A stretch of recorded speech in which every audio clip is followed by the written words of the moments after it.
नमस्कार दोस्तों, स्वागत है आपका एक बार फिर से मेरे YouTube channel study with Ashok में।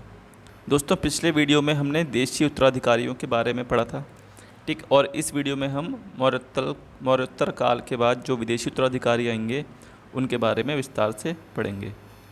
तो दोस्तों, विदेशी उत्तराधिकारी की हम यदि बात करें तो मौर्यों के पतन के बाद मध्य एशिया से हिंद यवन, उसके बाद फिर शक, फिर पहलव और फिर कुषाण, इन्होंने भारत पर आक्रमण किया तथा एक बड़े क्षेत्र पर अधिकार कर लिया। दोस्तों, हिंद यवनों की अगर हम बात करें तो यह सबसे महत्वपूर्ण घटना थी कि बैक्ट्रिया जो अफ़गानिस्तान में पड़ता है, वहाँ के यवनों ने, जिन्हें हम हिंद यवन कहते हैं, इन्होंने भारत पर आक्रमण करा। लगभग 250 बीसी में बैक्ट्रिया के शासक जो गवर्नर था वो डियोडोटस, और एक पार्थिया का गवर्नर था एक्सस, इन दोनों ने अपने आप को स्वतंत्र घोषित कर दिया। बैक्ट्रिया का एक दूसरा राजा था जिसका नाम था डियोडोटस सेकंड। इसने अपने देश को सेल्यूकस के साम्राज्य से पूरी तरह से अलग कर लिया। दोस्तों, जब ये लोग भारत में आएंगे तो इनकी दो शाखाएं होंगी, एक होगी डेमेट्रियस वंश और दूसरी यूक्रेटाइड्स वंश। डेमेट्रियस वंश की राजधानी शाकल, जिसको हम सियालकोट भी बोलते हैं, ये पाकिस्तान में है, और इसका संस्थापक डेमेट्रियस फर्स्ट होगा। उसके बाद इसका सेनापति दामाद मिनांडर आएगा, ठीक है, और उसके बाद स्टेटो फर्स्ट आएगा। इसी प्रकार यदि हम यूक्रेटाइड्स वंश की बात करें तो इसकी राजधानी तक्षशिला, ये बैक्ट्रिया का क्षेत्र है जो अफ़गानिस्तान में पड़ता है, और इसका संस्थापक यूक्रेटाइड्स, इसके बाद इसका पुत्र हेलियोक्लीज आएगा, इसके बाद एंटियालकिड्स आएगा, ठीक है, इसके बाद लीसियस आएगा, और सबसे अंतिम जो होगा वो हर्मियस होगा, जिसको बाद में एक पार्थियन शासक गोंडोफर्निस द्वारा हराया जाता है और इस वंश का समाप्त हो जाता है, ठीक है, इस वंश की समाप्ति हो जाएगी। तो दोस्तों, हम देखेंगे कि सबसे पहले हिंद यवनों ने ही सोने के सिक्के चलाए तथा लेख वाले सिक्के चलाए थे। और दोस्तों, इनमें सबसे पहला जो शासक था स्टेटो फर्स्ट, ये पहला शासक था जिसके सिक्कों पर माता का चित्र अंकित होता है, ठीक। दोस्तों, 250 बीसी में बैक्ट्रिया के गवर्नर डियोडोटस एवं पर्थिया के गवर्नर एक्सस ने स्वयं को स्वतंत्र घोषित कर दिया।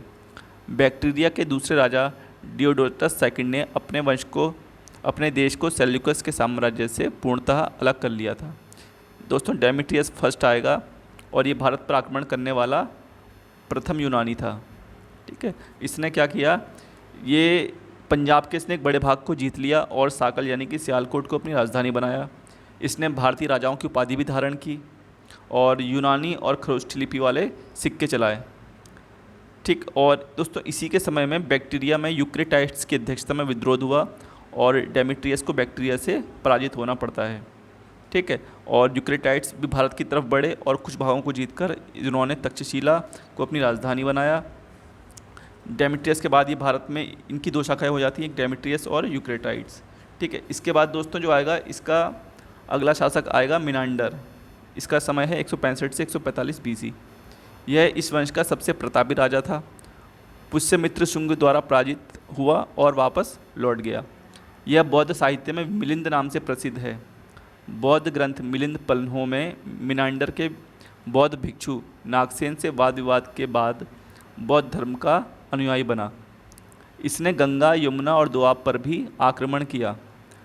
पेरिप्लस में उल्लिखित है कि मिनांडर के सिक्के भड़ौच के बाजार में चलते थे। भड़ौच दोस्तों गुजरात में है, ठीक। इसके बाद दोस्तों हम पढ़ेंगे यूक्रेटाइड्स वंश। यूक्रेटाइड्स वंश में क्या हुआ, इसकी राजधानी तक्षशिला है, ठीक। और सबसे प्रतापी शासक इसका है एंटियालकिड्स, और इसने शुंग शासक भागभद्र के विदिशा स्थित दरबार में एक राजदूत हेलियोडोरस को भेजा, जिसने विदिशा में एक गरुड़ स्तंभ स्थापित किया और उस पर वासुदेव का नाम अंकित करवाया। इसके बाद दोस्तों ये तो थे हमारे हिंद यवन। इसके बाद आ जाएंगे शक। मैंने पहले बताया था कि शकों की दो शाखाएं आती हैं, ठीक है। यूनानियों के बाद शकों ने भारत पर आक्रमण किया। शकों की कुल 5 शाखाएं थी। भारत में वह मुख्यतः 2 शाखाओं में विभाजित थे। तो दोस्तों, एक ही मैप में दिखा रखा है उत्तरी क्षत्रप, एक शाखा ये है, दूसरी पश्चिमी क्षत्रप, ठीक।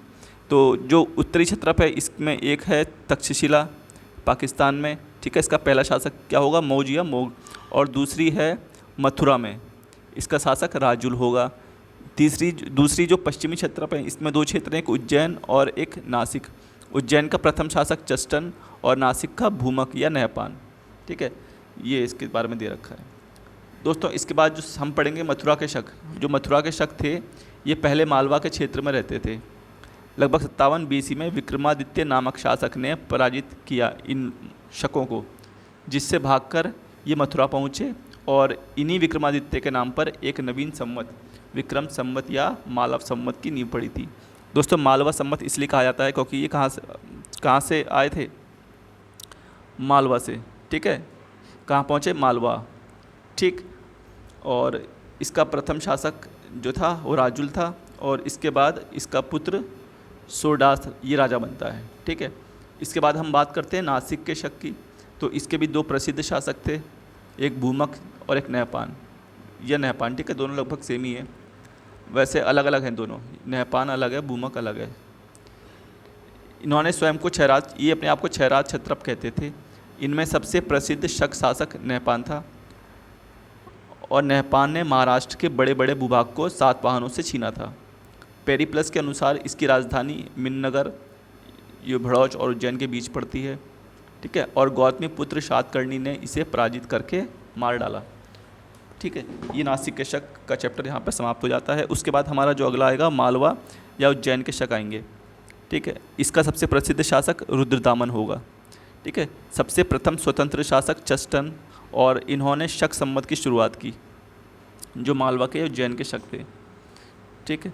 और रुद्रदामन के विषय में जानकारी हमें कहाँ से मिलेगी, जूनागढ़ अभिलेख से मिलती है। और इस समय यहाँ का राज्यपाल सुविशाख था, जिसने सुदर्शन झील के बांध का पुनर्निर्माण करवाया था। और अंतिम शासक रुद्र सिंह थर्ड था। इसे गुप्त शासक चंद्रगुप्त विक्रमादित्य ने मारकर प्रथम बार मालवा क्षेत्र में व्याघ्र शैली में चांदी के सिक्के चलवाए। इसके दो बाद दोस्तों पार्थियन आ जाएंगे, पहलव, ठीक है। और इनके यदि हम आक्रमण की बात करें तो ये मध्य एशिया से, ईरान से आए थे, ठीक। और भारत का प्रथम पार्थियन शासक माउसिया मोए था। वास्तविक संस्थापक की यदि हम बात करें तो मिथ्रोडेट्स फर्स्ट को वास्तविक संस्थापक कहा जाता है। सबसे प्रसिद्ध शासक की अगर हम बात करेंगे तो गोंडोफर्नीस की राजधानी तक्षशिला। इसके शासनकाल का एक अभिलेख जिसे हम तख्त-ए-बाही कहते हैं, यह हमें पेशावर से प्राप्त हुआ है। और इसके काल की सबसे प्रमुख घटना की यदि हम बात करें तो सेंट थॉमस एक ईसाई था, ठीक है। इसने ईसाई धर्म का प्रसार करने के लिए भारत आया था। अगला है दोस्तों कुषाण वंश। ये काफ़ी इम्पोर्टेंट वंश है, कई बार एग्जाम में पूछा जाता है।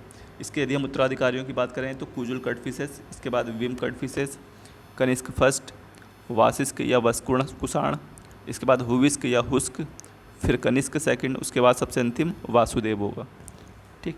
तो दोस्तों कुषाण मध्य एशिया में पश्चिमी चीन के यूची जाति के थे।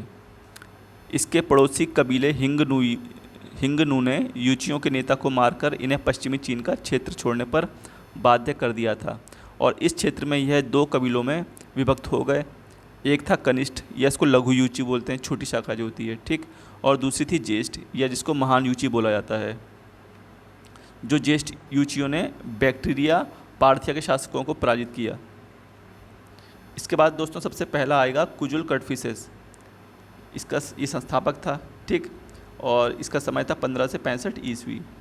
इसने पश्चिमोत्तर भारत पर आक्रमण कर अधिकार किया और इसने केवल तांबे के सिक्के चलवाए थे, कुछ खास काम ज़्यादा नहीं था इसका। इसके बाद जो आएगा अगला विम कटफिसेस, ये है, ठीक है। इसने चीनी ग्रंथ हाउ हान शू से पता चलता है कि इसने तिएन चू की विजय की और इसने तक्षशिला और पंजाब पर अधिकार कर लिया। इसे कुषाण शक्ति का वास्तविक संस्थापक भी कहा जाता है। भारत में सबसे पहले सोने के सिक्के चलाने का श्रेय इसी को दिया जाता है, विम कटफिसेस को। इसने, और शीशे के सिक्के दोस्तों हमने पिछले उसमें पढ़ा था, शीशे के सिक्के सातवाहनों ने चलाए थे, ठीक है। और सोने के सिक्के कुषाण। इसने सोने तांबे के सिक्के चलवाए और इन सिक्कों पर यूनानी और खरोष्टी लिपि, ठीक है, दोनों का मिश्रण मिलेगा हमको।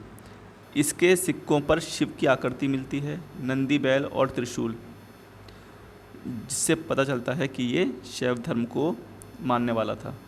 इसके बाद दोस्तों कनिष्क फर्स्ट आएगा, ठीक है। और इसकी जो राजधानी है वो है पुरुषपुर या पेशावर और मथुरा। इसका राज्याभिषेक 78 ईस्वी में होता है और इसी समय शक संवत की शुरुआत होती है, ठीक। कनिष्क का चीन के शासक पांचाओं से युद्ध होता है। ये पहले हार जाता है, उसके बाद ये जीत जाता है बाद में। और इसके समय में कश्मीर के कुंडलवन में चौथी बौद्ध संगीति का आयोजन हुआ था, और इसके समय में 2 कला शैलियों का जन्म हुआ था। एक गांधार कला शैली और दूसरी मथुरा कला शैली। दोस्तों गांधार कला शैली का केंद्र बिंदु गांधार है, इसलिए इसे गांधार कला शैली कहा जाता है।